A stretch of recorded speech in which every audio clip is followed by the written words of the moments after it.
Mwongeye kwirirwa abakurikiye TV yacu Vumbura TV. Uyu munsi nk'uko bisanzwe muri kumwe na Manishimwe Vincent. Uyu munsi nabateguriye icyegeranyo ku mpanuka itangaje.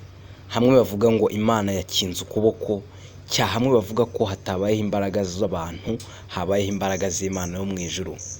Impanuka itangaje, ibintu bitigeze bibaho mu mateka uyu munsi. Nibyo nabateguriye, ni icyegeranyo ndetse live y'ukuntu byagenze. Aho imodoka yarenze umusozi, aho ubwo twari turi mu karere ka Nyarugenge, umurenge wa Mageragere, ahazwi nko munsi ya sitasiyo ya esansi yo mu Miduha, ku muhanda umanuka ujya Mageragere. Aho imodoka yamanutse, imodoka y'agakamyoneti yamanutse igiye gupakinga, aho yari igiye guparika kuri parikingi iri munsi ya sitasiyo ya esanse. Imodoka yamanutse gato ubwo yaparikaga ahantu hameze nk'ahanyerera ukuntu. Imodoka iramanuka iraberanguka, imodoka itera ikinyuma nk'inshuro nk'eshatu, aho imodoka yagiye igafungira neza haruguru y'urugo rw'umuntu, aho bavuga ko nta muntu wigeze ukomereka ndetse na shoferi nta kintu yigeze abasha kuba.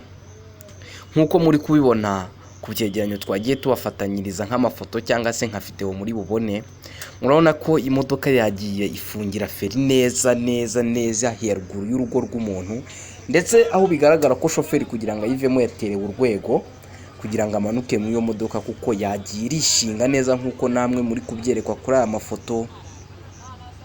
Ahantu mu busanzwe hasanzwe ari ahantu haparikwa, hari parikingi.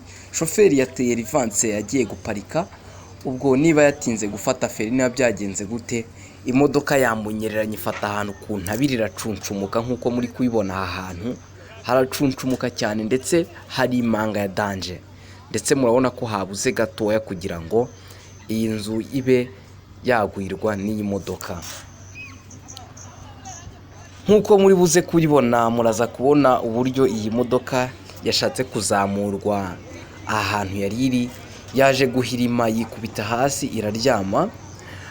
Ubwo hazaga imodoka ije kuyikuramo, iyi modoka nayo ntiyabashije kuyikuramo kuko nayo ntabwo yari ifite imbaraga zabasha gukuramo iyi modoka. Haje kuza indi modoka ya kabiri ije gukuramo yari ije gutabara.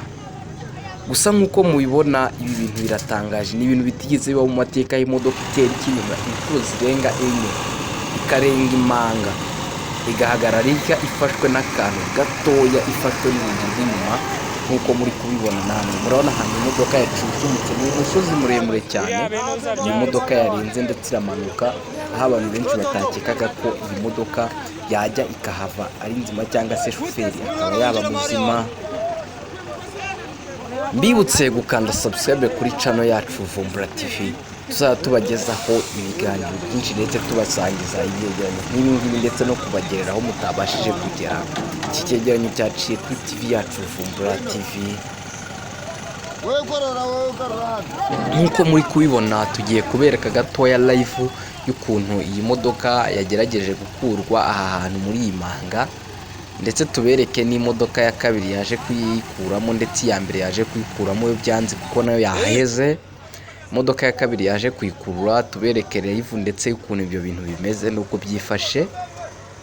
Gusa ndabasaba gukanda subscribe kuri TV yacu Vumbura TV, mukajya mukomeza kubona ibindi byegeranyo byinshi. Mwari kumwe na Manishimwe Vincent.